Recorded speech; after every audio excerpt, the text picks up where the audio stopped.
Obviously, Buffalo, even though it's a border community, very different than Minneapolis or other cities where we saw these concentrated ICE efforts and subsequent protests. But those in the Rath building have been assessing the situation. While this city does have a significant refugee population and hundreds of asylum seekers who came here in 2023, Erie County leadership says they've determined there is a major difference in this area as compared to those other cities where, again, the immigration enforcement was focused. The one thing I have been told by representatives from law enforcement is we do not have anywhere near the undocumented population of immigrants in Buffalo and Erie County as they do in Minneapolis, or they did in Chicago or Los Angeles. So for them to do a surge here would be counterproductive because there's not that many people here for them to detain, even if they wanted to. Now, the county executive also says, with the exception of accepting a signed judicial arrest warrant from ICE, Erie County Sheriff John Garcia agrees there's no other cooperation with federal agents. And as we've reported previously, both the sheriff's office and Buffalo police say they lack the resources or staffing to be involved in any such large-scale efforts. On your side, Ron Plants, Channel 2 News.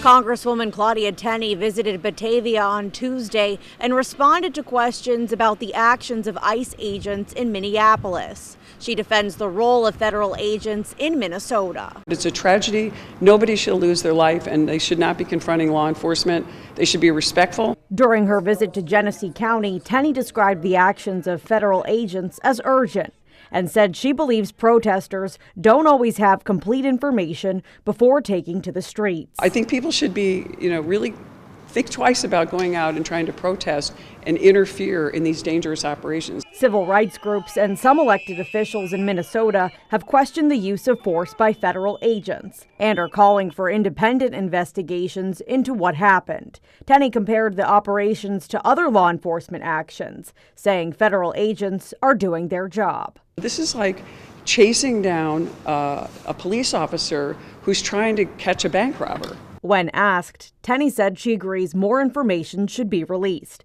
a point also raised by local and state leaders in the Twin Cities. We should have a full all-of-government approach. Federal, state, local should all look into it. That's why Tom Homan's going out there.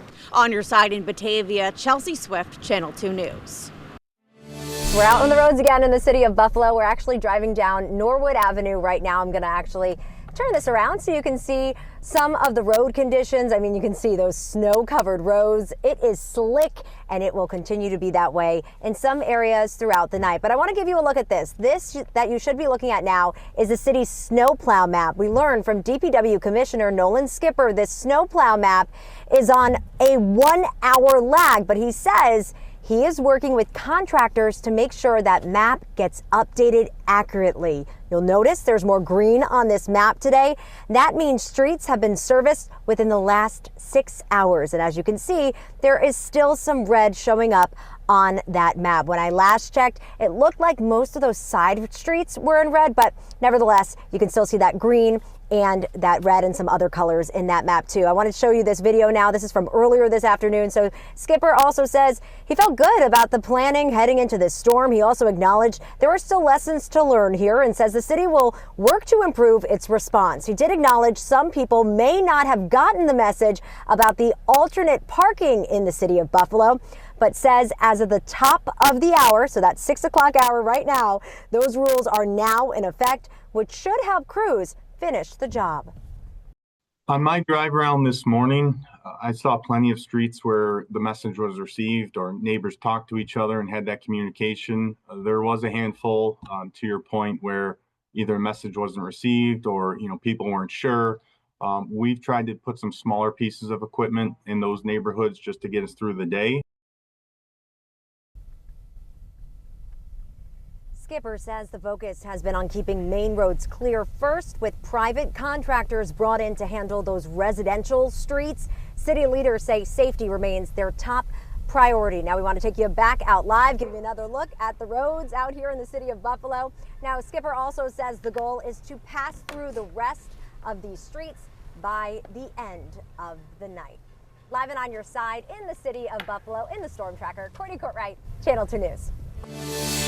City residents in alternate side parking neighborhoods might want to sign up for Buff Alerts. It's through the City of Buffalo's website to get the latest updates, especially during snowstorms. Buffalo's DPW commissioner says some may have missed Mayor Sean Ryan's announcement on Monday, which is leading to cars being parked on both sides of the street. We're asking that residents stay put for 24 hours and not move their car until Tuesday at 6 p.m. This will give us the chance to clear that curb line today, tomorrow, and then 6 p.m. Tuesday. People will have a nice fresh curb line to park against.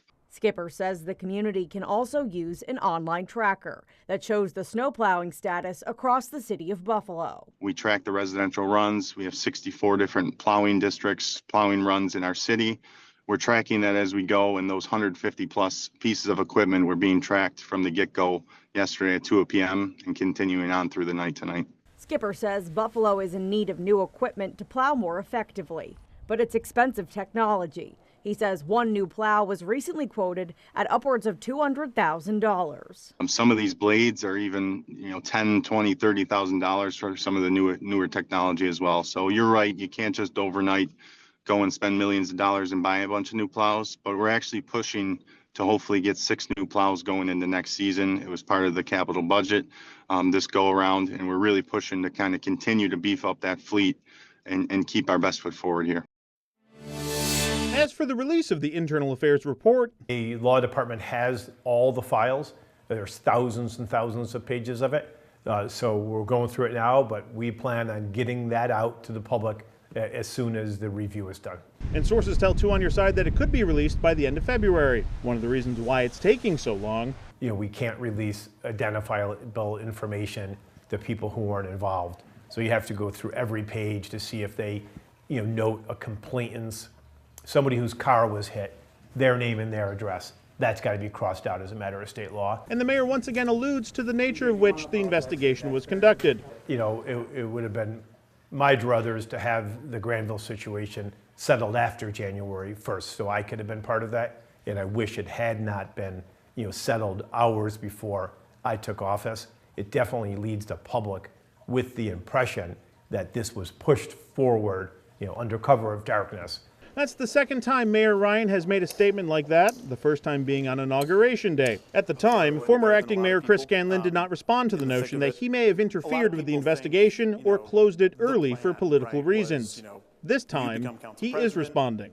This incident took place before me and took place when Byron Brown was mayor and Joe Gramalia was commissioner. However, I had to answer for this incident every single week.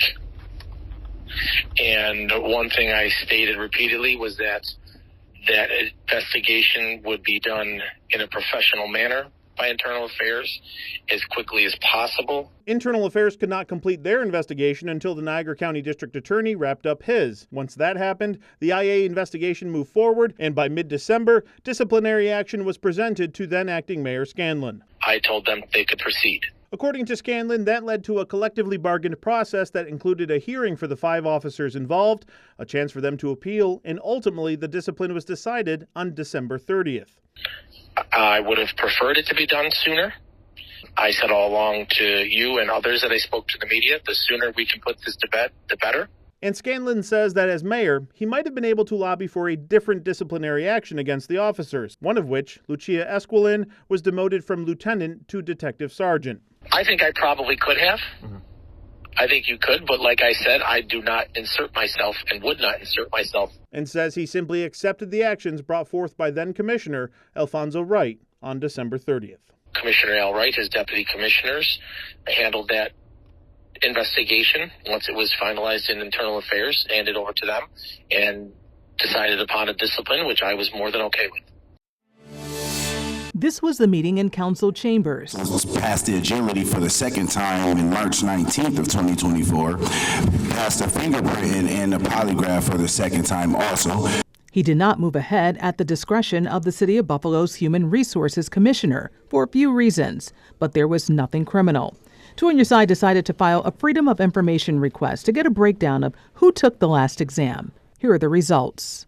Over 1,000 took the last exam, 959 passed, 79 moved ahead and were hired. I think the whole process of how officers are hired or how officers are promoted We have to make sure that's a clean process. 27 of those who did move ahead after taking the exam asked for an appeal and were denied after the appeal.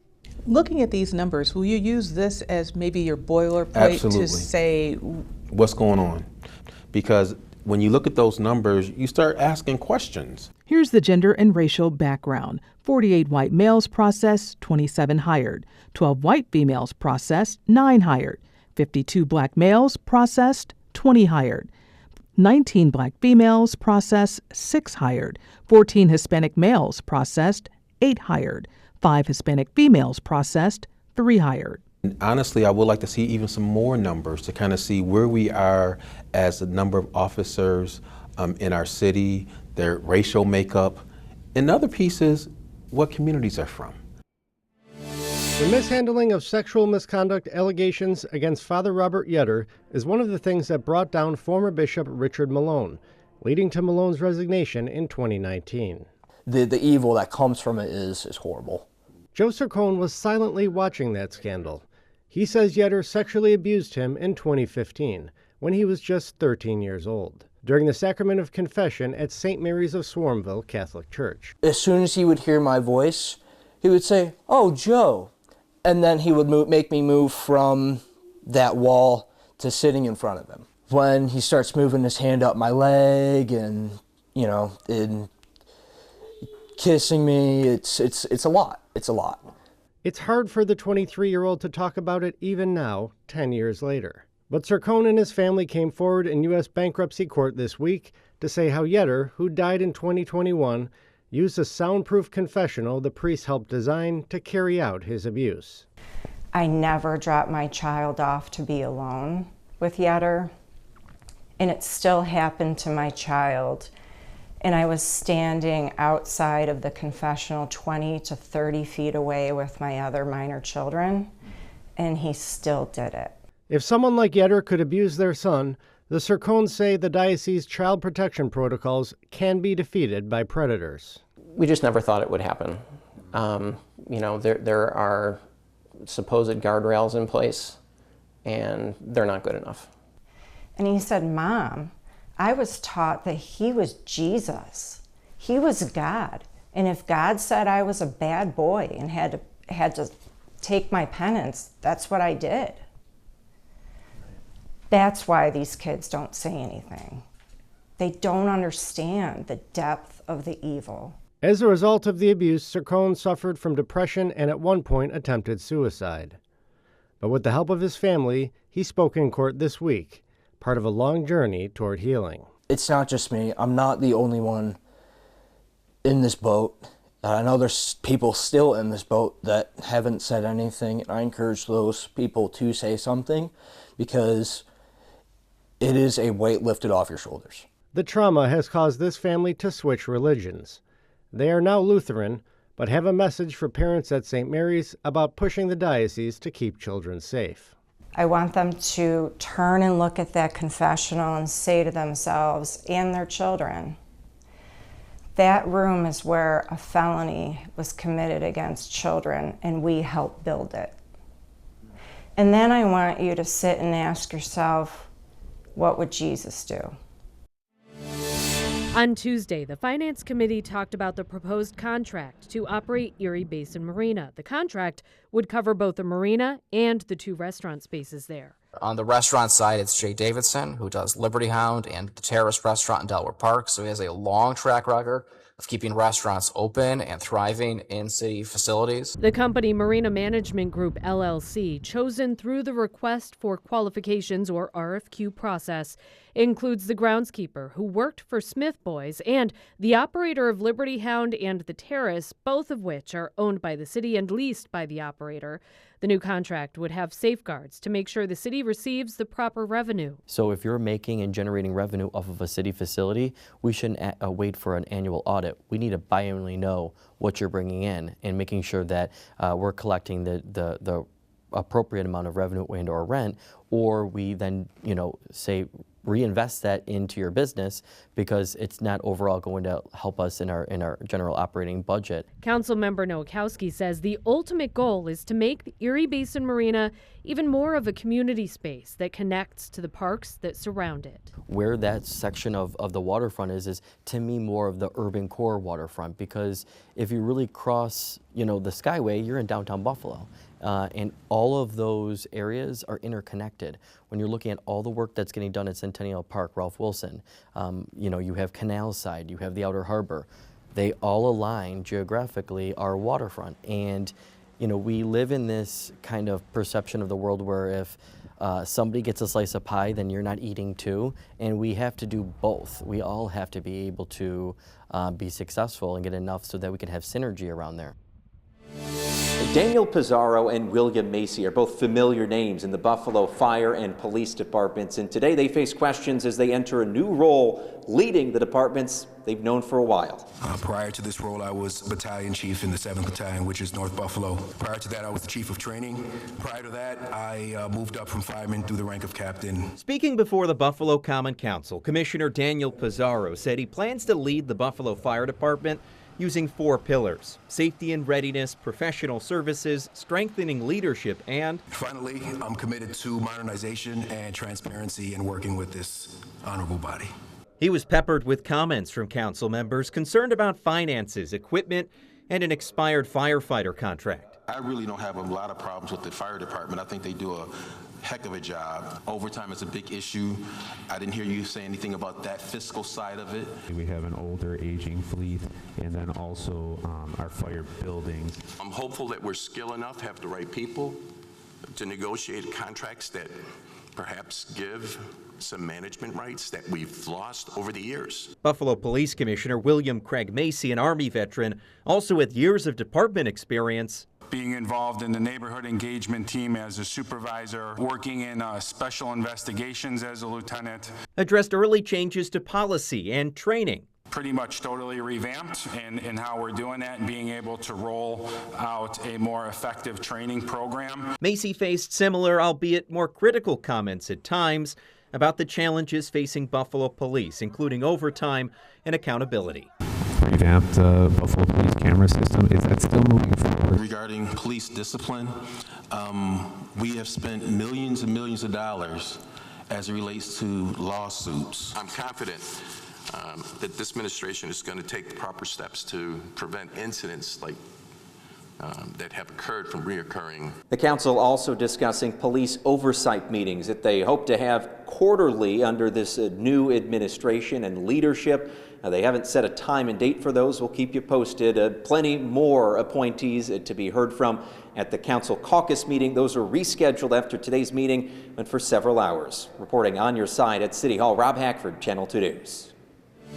Another Chautauqua County nursing facility is closing its doors. Heritage Ministry says the decision to close Heritage Village in Gary, New York, is part of an effort to maintain its other 2 local facilities. They're only closing down one of the 3 facilities they have right now, right sizing, if you will, and hopefully this will correct, their shortfalls. They say the facility has had a significantly reduced resident population since the COVID-19 pandemic, serving fewer than 40 residents in a facility designed for more than 100. Chautauqua County Executive P.J. Wendell says the facility has been working with state and local partners for help. And they have been working feverishly, talking to everyone to every extent to try to get funding, to try to get support, to try to right the ship. He says that low Medicaid reimbursement costs have affected the facility. The Medicaid payouts are very low, and unfortunately, this is something we're seeing across the state. A sentiment also echoed by State Senator George Borrello. They all suffer from the fact that reimbursements are low, and on top of that, there's also a tremendous amount of delay in getting those reimbursements. Documents obtained by 2 on Your Side show that the nursing facility has been in financial trouble for some time now. The facility faced several lawsuits over the past year, including claims that the organization failed to pay vendors. But Senator Borrello says the facility has worked to stabilize finances. I'm certainly not a forensic accountant, but I can tell you that that these folks are doing everything they can to keep their head above water. However much you think you like coffee, it's not as much as the people waiting in line at 7 Brew in Amherst do. Even through Sunday's massive snowstorm, people still sat in line on the street waiting for their orders. And the responsibility to direct that traffic falls on the shoulders of these baristas. We don't want anyone to get like frostbite or anything or be too cold really. So that's like the hardest part, is like trying to like consistently have people going outside just for like a couple minutes at a time, then running back inside and just try to get those orders out as fast as possible pretty much. Here on North Bailey and Maple in Amherst, cars are lining up in droves. And it's been that way for the last several weeks since 7 Brew opened its first Western New York shop. Last time I was here, I waited about an hour and a half. Yeah, it was a couple days ago. It was late for work, but it was worth it in my opinion. These people wait like all the way down the road. Like it gets pretty crazy. It doesn't help that once the weather gets better, a Costco will be opening its doors later this year, potentially causing even thicker congestion. The manager of 7 Brew is reaching out to local law enforcement in an attempt to solve that problem right now. We definitely try our best. We have been working with Amherst Police, especially with that, because we were kind of stuck with what was the best scenario, and they actually instructed us to do the center lane just so that it's not blocking the intersection. People aren't sitting in this lane not being able to get around. The town of Amherst sent us a statement saying they're working with the New York Department of Transportation to solve the issue. They also added that there will be safety improvements to the road in anticipation of that new Costco. But until then, customers are planning around that long line of cars. I mean, I try and make time for it. I like come early because like I'm a nurse downtown, so I got to get my coffee before work, so. On your side in Amherst, Nate Mills, Channel 2 News. Those who run the auto show will tell you that while many attendees are in the market for a new car, they can come and look at 20 different vehicles, not give their name, not give their information. Perhaps more than half who come here are here for the eye candy. And they want to see the Lamborghinis. They want to see that. They want to see something they probably can't afford or want to fantasize with. New this year, tariffs imposed by the Trump administration are having an impact on car buyers. Well, I think the tariffs drove the price up a little bit, no question. How much? Varies on the model. Cars produced entirely outside the U.S. are impacted most, but even those made here with parts being brought in from overseas will be impacted as well. Kelley Blue Book puts that impact at about $2,000 for the cost of an average vehicle, although Stasiak says what's driving up costs the most are the technological advances consumers demand. My vehicle stops now when a dog or a cat runs in front. I don't stop it. That's a technology cost. And those things are added to the price of the car, but the majority of the public will want it.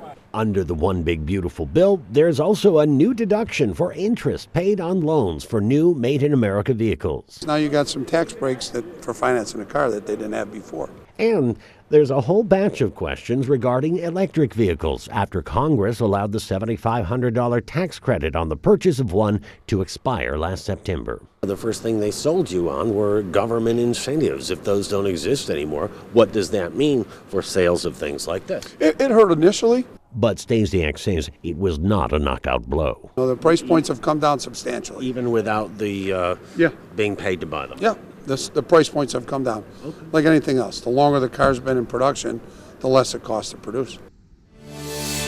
Inside of Blue Table Chocolates, there's no one at the register. Nobody wants to close. We're in the business to do business. But today, along with small businesses across the country, owner Ben Johnson decided to close his doors. We try to be apolitical. We sell chocolate to everybody, and everybody's pretty much happy to be here. But it got to the point where we just couldn't sit and do nothing. He's taking part in a national shutdown in protest of immigration enforcement operations. Though, as bookstore owner Jonathan Welch points out, some small businesses are choosing other routes. We wanted to do something that was more direct and positive and contributing money, donating money to organizations that are doing really good work there to save particularly the immigrant population. Seemed very important to us. Just down the street, we love community, just the whole sense of a community, and so we wanted to open a place that artists could come and show their work. Therese Deutschlander is also choosing to stay open. We are staying open today, but we're donating a portion of all sales to various organizations. But in an effort that may only seem to take away from these businesses, what's the point? Showing up and strengthening our numbers as a community and strengthening our bond within the community amongst the small businesses, amongst the nonprofit organizations, and amongst the community members at large, that is how we make a difference. We are trying to take that leap that if we take whatever gesture, if we throw our voice in with a bunch of other people, that someone that actually has power to do something about this will hear it. It's always been what we've done, and so it's natural for us to try to reach out and help.